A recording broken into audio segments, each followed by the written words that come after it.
Hello, my name is Christine Nuck, and I am a District Language Acquisition Specialist. Welcome to Module 5 of our Emergent Bilingual Micro Powerburst series.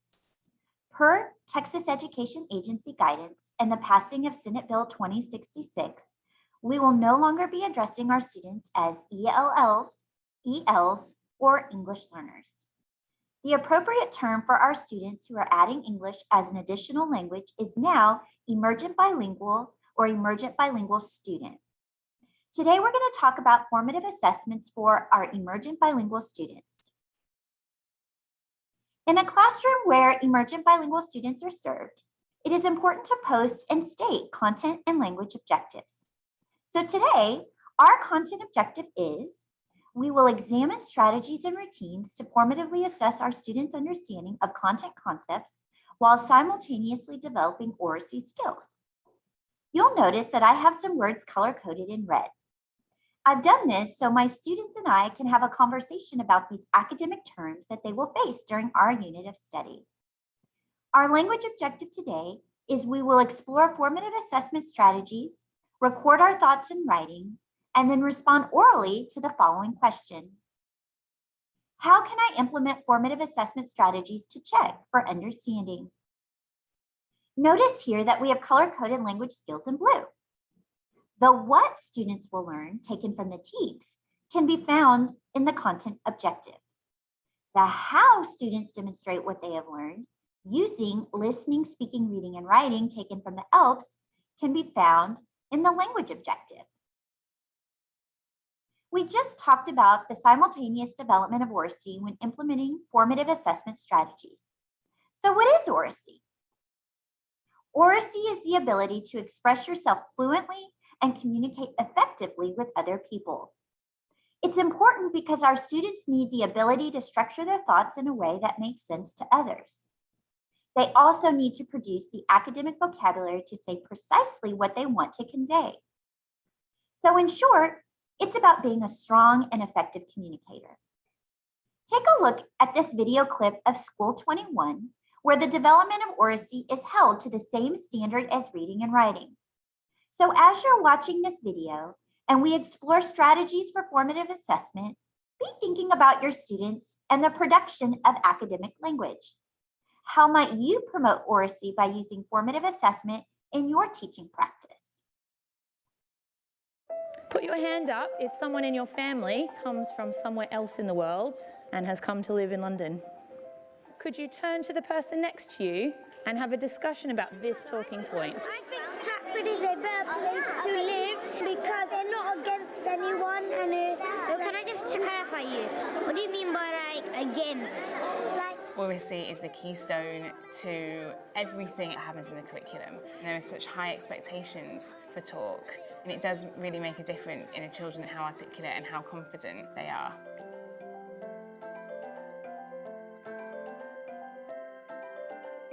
The vision of School 21 is to prepare young people for the world that they're going to go into in the 21st century. I think one of the biggest barriers to the students we serve really getting on in life is lack of good communication skills. We need to elevate speaking to the same level as reading and writing. So we have a vote. What makes me enjoy talking the most is that everybody's listening to you and you're like part of the world and you feel respected and important. When I'm talking, they're listening what I'm saying, and sometimes they give me questions, or maybe I give them questions. Every child within this school is expected to speak in every lesson, in every opportunity throughout their school day, and we try and create lots of different contexts for young people to hone their skills as speakers. Right, so what I want us to do now is to have a discussion about different kinds of culture, and I want us to discuss this. Some cultures are better than others. I think every teacher, if you say to them, do you talk in your classroom? Of course there's talking in the classroom, but what's different here is the deliberateness of it.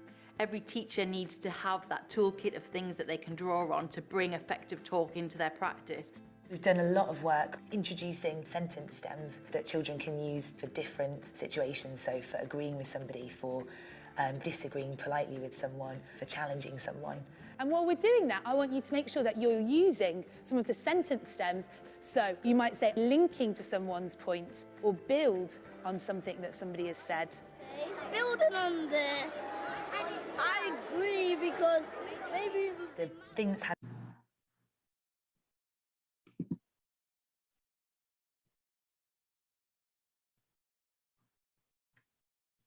That was pretty powerful, huh? So take a second and reflect on what you are already doing to develop academic language proficiency or oracy in your classroom.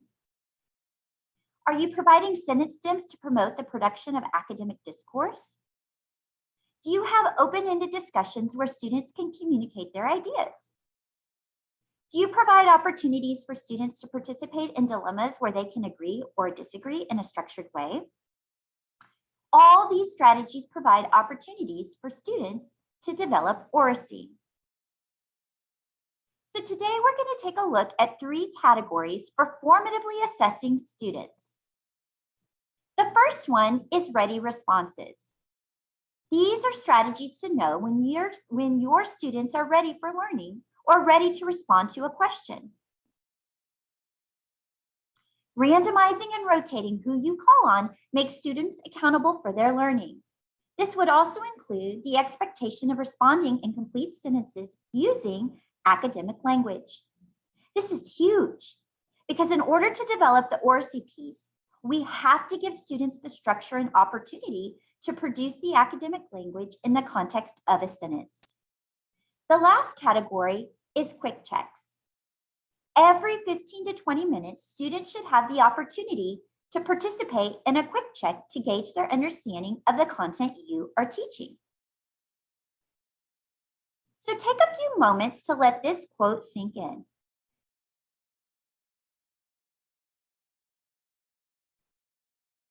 It is important how we teach things to our students. This is why formative assessment is critical in our teaching practice. So now let's look at some strategies for ready responses. The first strategy is fist on table. I believe we shared this with you in previous Powerburst, but let's review it. We begin by having students make their thinking chin. And while they're in this thinking stance, you would pose a question. It's a good idea to also provide the sentence stem to support the development of oracy when students are able to answer the question. Students will signal they are ready to answer the question when they put their fist on the table. The pencil mustache, big eyes, and stand behind your chair are all similar to fist on the table. Let me model the pencil mustache. I know you're ready when you make this pencil mustache. Now let me model big eyes. I know you're ready when you make big eyes. And finally, I will know you're ready when you stand behind your chair. Can you identify what these all had in common? They all used the words, I'll know you're ready when. It is imperative that you as a teacher provide a sentence stem that answers the question being asked so students have an anchor and are successful in producing a complete sentence filled with academic vocabulary. When we have provided a question with the sentence stem and know that our students are ready to respond, how are we going to choose who to call on? Are we going to call on just the students that have their hands in the air? Many times, calling only on students with hands in the air allows some students to simply opt out of learning.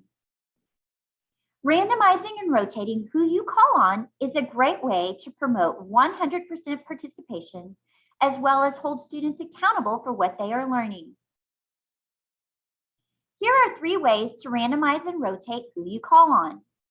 In the first example, the teacher would choose a category such as students wearing a collared shirt, and all students that have a shirt with a collar would be the ones that respond. Another strategy is numbered heads together. In this situation, the students would number off, usually 1 to 4, and the teacher would randomly choose a number, and that number identifies which students would be called on.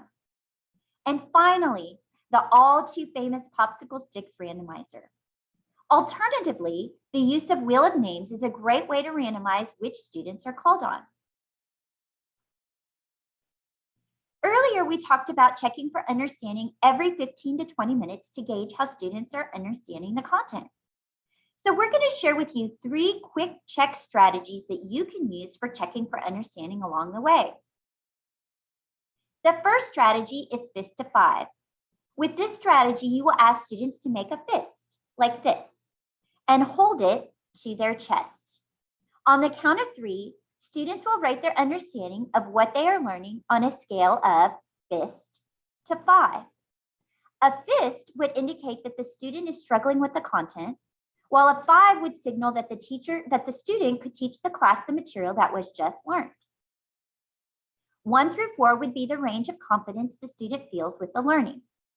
Let's try the fist to 5. Are you ready? Let's all make a fist. How do you feel about using formative assessment to support oracy? A 5 would indicate I feel confident, where a fist would signal that more information is needed. On the count of 3, rate your confidence in using formative assessment to support oracy. Ready? 1, 2, 3. I see most of you are feeling quite confident. However, I also noticed that there were a few 2s and 3s. So at some point, I would visit with those students to reteach or clarify any misconceptions or confusion. The next quick check is a quick draw. This strategy utilizes non-linguistic representation or pictures to demonstrate mastery of content. So let's give this strategy a go. Please grab a sheet of paper and a pencil. Think about this question. What might oracy look like in your classroom? Take a minute to sketch your idea, and when you've finished, please hold up your picture.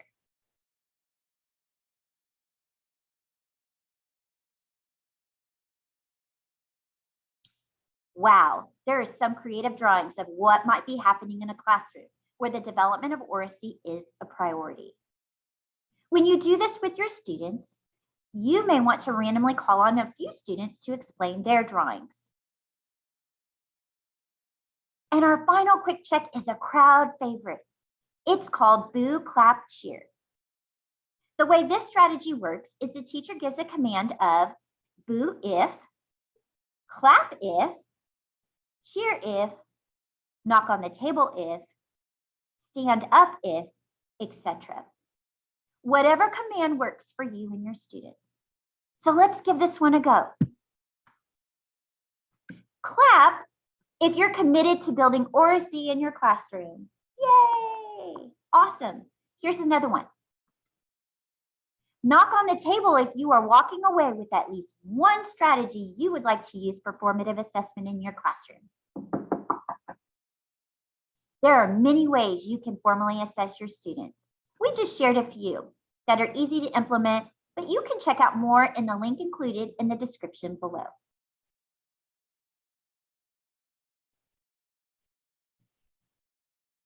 At the beginning of this module, we shared content and language objectives. So now we want to review our objectives to make sure we covered everything we wanted to in this session. In a high-quality sheltered instruction classroom, we always review our content and language objectives.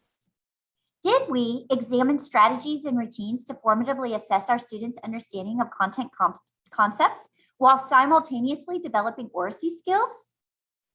You're feeling pretty confident. Give me a virtual high five.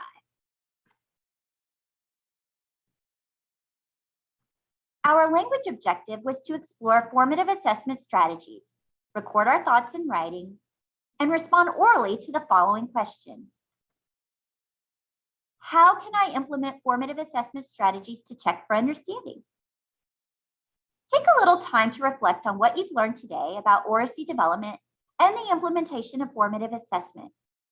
Record your thoughts on a sheet of paper and discuss your ideas with your teaching partner, a mentor, or perhaps a colleague. This concludes Emergent Bilingual Micro Powerburst Module number 5. Thank you so much for attending this session. We hope you have found all of the modules to be helpful in your endeavor to support your emergent bilingual students.